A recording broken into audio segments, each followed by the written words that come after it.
tour. We're here in London with the rock god legend that is Jon Bon Jovi. How are you? Hi, Laura. I'm fine.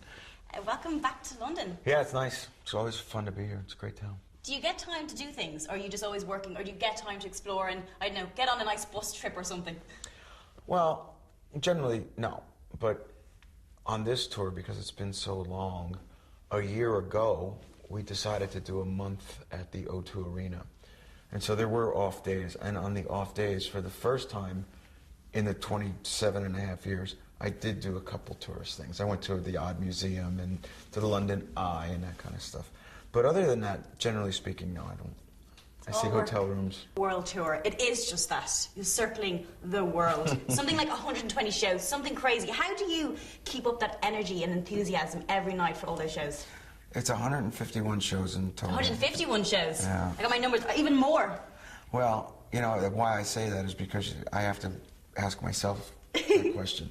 But the truth is, you know, we were in Manchester last night. It couldn't have been more than 45 degrees. You could see your breath. It's pouring rain. And there's girls taking their tops off. And you go, these people are into this, you know? I mean, there's just, nobody's leaving, nobody's moving. I'm freezing, I'm soaking wet, and I'm going, there's just no way that you can let your guard down now. So you want it to be, you know, as much of an interchange of energies that is humanly possible. And if you can't be motivated by that, you shouldn't be in this business. You get the moments where you get butterflies in your tummy still. Does that ever happen? Do you have those moments? No. I think there's a great anticipation for certain shows. I think that there's an excitement level from the minute those house lights go out till you walk out on that stage to see, you know, is everything still working tonight? But there's no nerves at this point. I mean, if you're prepared, no matter what job you're in, I don't think you should be nervous doing it. Just looking here at the knee, this isn't an accessory, this isn't a new fashion item. This is, you've hurt yourself. How did you do this? I don't really know. I was on stage in Helsinki 8-9 days ago. It was raining. We were outside. It was nothing that abrupt, but your meniscus, which is the tissue between the top and the bottom of your knee, blah, blah, blah, it just sort of gave out and tore. So I'm going to have it operated on in Dublin Friday, and we fortunately have a week off. So the doctor claims I'll be all right for Istanbul 8 days later.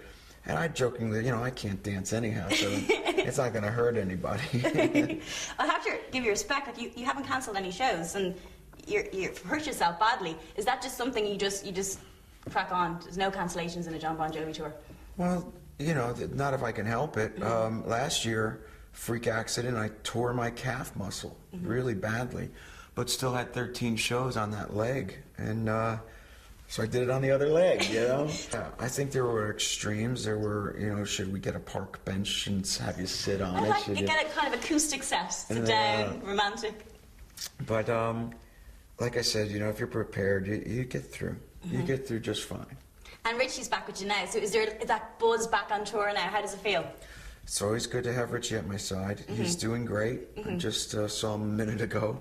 But, you know, again, there's dark clouds in everybody's, you know, worlds, and he came through them, and he's doing well. He's happy, he's healthy, and he's focused.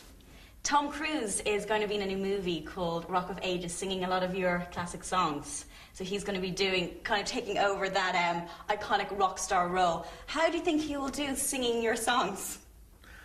How do you feel about this? Knowing Tom Cruise from afar, everything that he does to 11. So, a little rock star analogy with a wink. But when he learned how to fly airplanes because he was in Top Gun. You know, he learns how to bartend because of Cocktail. Everything the guy races cars because of the race car movie. So he and I actually went out, and he was very intense about, how do you do this? Where's it? You know, it's just, relax, man. You're Tom Cruise. You can learn how to sing a song. Don't worry about it. So I'm pleased. I'm curious. But I'm confident that it will be on the extra clip, you know? Yeah, I mean, yeah. Tom Cruise singing Wanted Dead or Alive will be in the trailer. I'm pretty confident of that. Is he a good singer? I don't know. You don't know? We're going to find out Do you think together. it's going to be weird because he's been watching you? So if you watch the movie and then he's doing these little characteristics, will you become self-conscious? I don't think that he's going to be worried about, you know, duplicating my things, but it'll be an amalgam of stuff. Yeah. In the meantime, you know, I think it's pretty neat. It's really amazing. And you'll be going to see the movie, no doubt. Well, I don't know about that. You don't. I lived it. I don't need to see the movie. You don't want to be seeing it again. I was there the first time. Real life, probably one of the biggest, best rock stars in the world. But I heard a computer game rock star your family bet you at. Oh, yeah. Is that true? Yeah, you know, it goes to show you that those damn things are jerry-rigged, you know, so... I'm happy you say that because I always lose at SingStar, so that means I'm really good. I lost singing my own song against my own voice, and I know that I sing better now than I did then. No way. But funny enough, you know, when that little wave of, you know, everybody was playing Rock Band and the other one, my wife, my son, my daughter, they were all, you know, playing away, and I'd keep walking by, and I thought, okay. So I played the drums, and they really made no sense because there's no hi-hat. So I go, okay, well, I figured this one out, no big deal. Then I played the guitar, and I said, well, this is far too ridiculously simple, so I didn't want to do that. And then he said, come on, do it. No, do it, no. Took the microphone, sang, sitting down, and I failed. I go, oh, really? And I stood up, and I looked in the TV, let's go again. Failed again. I said, everyone goes to bed. Turn this silliness off. It's like, break it. Doesn't work. It doesn't work. That's terrible. That's definitely wrong. No, it's very funny. Do you watch TV? Do you watch the reality TV shows? Never. Never. The only thing I watch is like the Top Chef, those kind of things. Are you a good cook? No, but I'm a good cleaner-upper. If you invite me over for dinner, you cook and I'll clean. We get on really well. I hate cleaning up. But I'm more a takeaway girl, so we don't. Oh, there you go. I'll dial for you. Okay. Fortunately, I'm blessed with the opportunity to do it. But it's not who I am, it's just what I do. And out of that, I've grown a number of things, one of which was the foundation and the work that it does. And so over the years, we've built 260 houses, and it's been great. And the president appointed me to a committee, his council on community solutions. And I've been traveling the country for 16 months now at a variety of shelters and kitchens and housing authorities, and putting together a report, if you will, as one of the members of this council, to both deal with the unemployment issue in this certain demographic as well as the homeless issue, and feeding people, because the truth is there's a lot of hard-working middle-class people that are having a hard time making ends meet these days. Anyhow, life is about more than just singing and playing. You know? Life Changers with Sister Mary, you've done a lot of work with. And now I hear there's a new project starting where you're going to turn an auto repair store into a... Tell me a little bit about this.